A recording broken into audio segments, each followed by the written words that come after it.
Nah ini kan parah Caimin, gabung sama Anies, loncat sana loncat sini, ngomongnya gelepotan, terus kemarin cium tangan sama Rizik.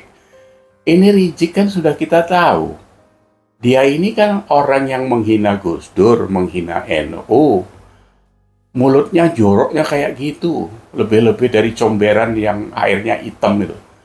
Kok bisa-bisanya loh Caimin itu ke situ gitu.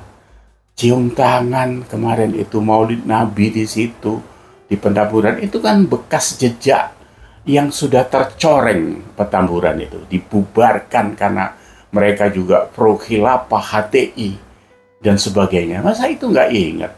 Ini karena nafsu Caimin mau menjadi wapres itu yang menjadikan dia jadi gelap mata seperti itu. Ini nauzubillah min zalik. Ada ajaran NU seperti itu? Nggak ada. Nggak ada. Jadi itu pribadi Caimin yang begitu liar kalau kita lihat.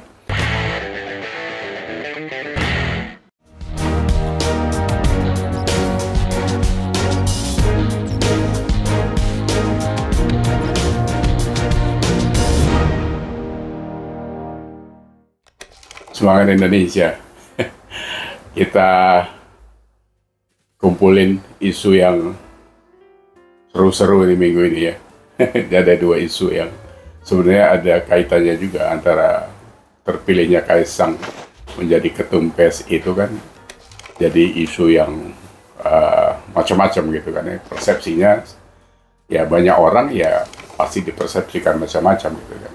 Nah, ada yang mengomentari tentang terlalu instan, masih muda, tidak pantas, terus karena dia kebetulan anak Jokowi dan sebagainya. Pokoknya ya ketidaksukaan itu bisa dari sudut manapun gitu. Ada yang melihat dari sudut yang lebih netral atau yang mendorong ya sah-sah saja gitu. Ya, saya sendiri juga kan melihatnya itu dari sudut yang positif saja, walaupun saya dari awal tidak suka terhadap PSI karena kasus soalnya Prabowo yang diangkat Grace Natali dan Giring yang menyatakan humble mau mendatangi PSI yang masih muda dan sebagainya. Waktu itu kan kita bukan soal Pak Prabowo itu baik terus mau mendatangi. Isunya itu kan macam-macam gitu kan. Jadi isu PSI menempati kantor berkarya, terus sekjennya berkarya juga menjadi pengurus DPD PSI, itu kan menjadi isu yang sampai sekarang belum terjawab. Ya tiba-tiba kalau sekarang Kaisang diangkat menjadi ketua PSI, ya memang nantinya harus hutang tentang isu di belakang itu ada cendana, ada aset-aset yang dipakai itu harus dijelaskan.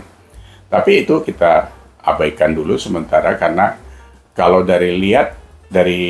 kita lihat dari sudut kepentingan, memang sayang kalau PSI itu berantakan karena sudah bisa meraup di 2019 kan sudah bisa meraup 2,5 juta suara.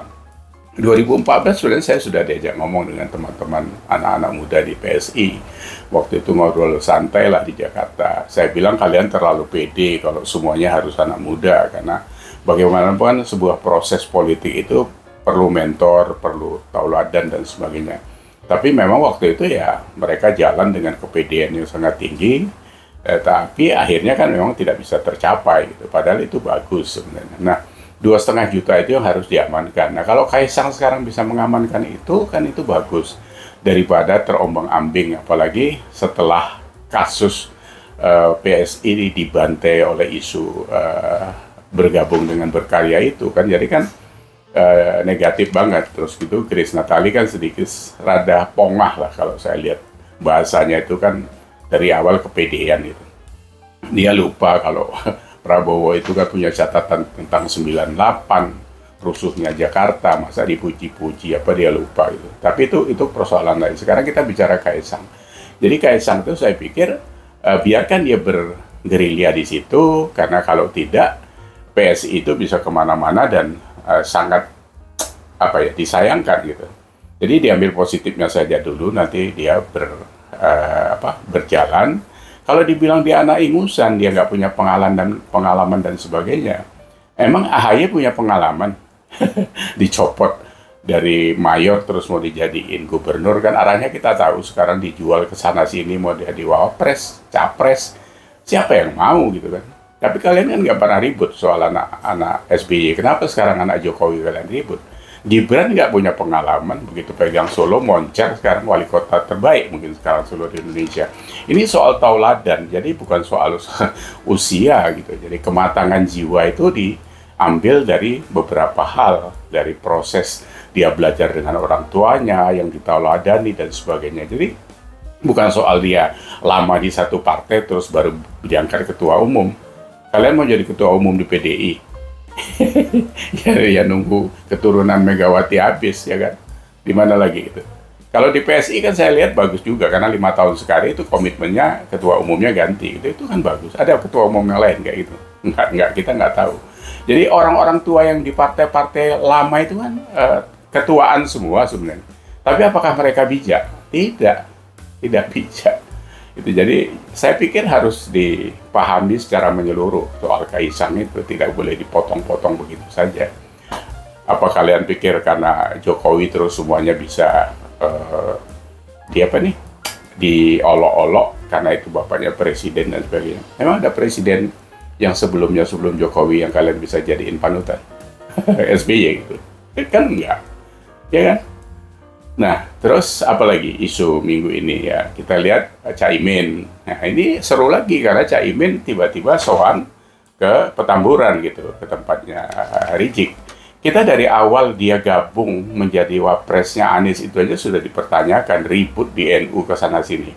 Sampai ketua umumnya menyatakan jangan dibawa-bawa NU kalau soal PKB mau kemana-mana. Karena NU itu tidak bisa dibawa sembarangan begitu saja atas nama NU, terus mengambil banyak hal di dalam NU. Saya kan sudah bilang, tidak bisa PKB itu mewakili Nahdliyin, karena tahun 2019 saja dapat suaranya cuma 13 juta. Nahdliyin itu ada 100 juta sekarang. Artinya orang-orang NU itu sangat cerdas untuk menyikapi itu. Nah ini kan parah Caimin, gabung sama Anies, loncat sana loncat sini, ngomongnya gelepotan, terus kemarin cium tangan sama Rizik. Ini Rizik kan sudah kita tahu, dia ini kan orang yang menghina Gus Dur, menghina NU, mulutnya joroknya kayak gitu, lebih-lebih dari comberan yang airnya hitam itu.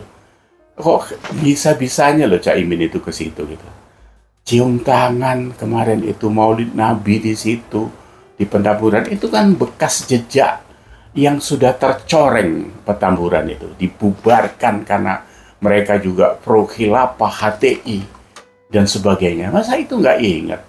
Ini karena nafsu Caimin mau menjadi wapres itu yang menjadikan dia jadi gelap mata seperti itu. Ini nauzubillah min zalik. Ada ajaran NU seperti itu? Nggak ada. Jadi itu pribadi Caimin yang begitu liar kalau kita lihat. Jadi PKB itu sayang, tapi ya karena dapatnya juga dapat tidak benar, mengkudeta Gus Dur. Kata Gus Dur itu dicuri oleh Muhaimin gitu. Ini kan sama sudah sama Demokrat. Pemimpin lamanya itu kan dikudeta semua, diganti pelan-pelan dengan cara yang begini. Tapi kan dicaplok sebenarnya. Ini permainan-permainan kayak kita apa ya?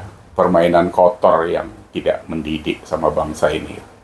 Nah, kembali lagi kepada Caimin. Jadi sangat disayangkan, tapi ya sudah terlanjur karena memang sudah dideklarasikan. Kemarin kan waktu di Hotel Majapahit kan deklarasi pertama kan, walaupun di dalam dideklarasikan wapresnya Anies, tapi di luar anak-anak membuat lagunya Ganjar gitu. Jadi itu olok-olokan yang sebenarnya anak-anak itu apa ya, sudah memprediksi ini bakal kacau balau gitu. Kita akan lihat nanti coba apa ini sampai kepada deklarasi ke pendaftaran sebagai calon presiden atau berhenti di tengah jalan, kita nggak tahu. Mana yang akan terjadi nanti. Yang lain-lain isu Pak Prabowo mungkin bisa dijadiin wapresnya Ganjar dan sebagainya, itu kalau bisa ya bagus gitu. Jadi biar satu putaran selesai, nggak buang-buang duit. Itu harapannya kita.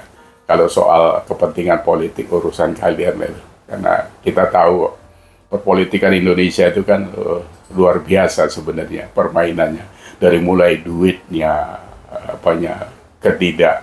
komitmennya, munafiknya, semua ada di situ.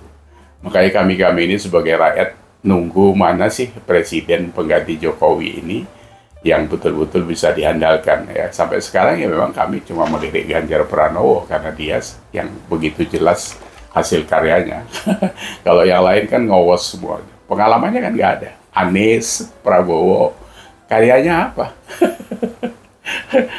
Nggak ada karyanya kacau semua itu. Gitu. Itu kok mau jadi presiden.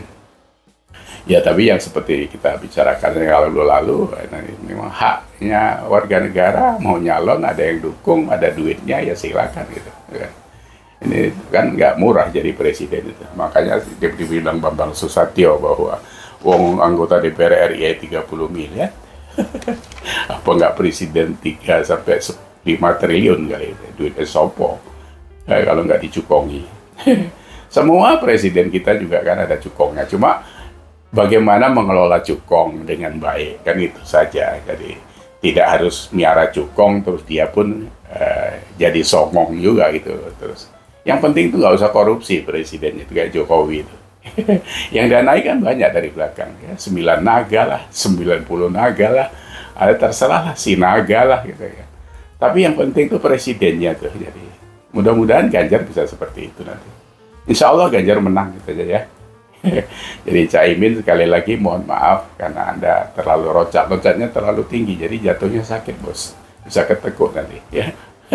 Oke, nanti kita ngobrol lagi yang lain, apakah Caimin kita lanjutin atau kita cari informasi yang lain yang lebih tidak menjadi imin-imin yang lain gitu. Terima kasih sudah sama-sama ngobrol. Semoga kita tetap sehat untuk Indonesia ya. Sejahtera Indonesia buat anak-anak muda yang bakal memegang Indonesia ke depan. Terima kasih. See you.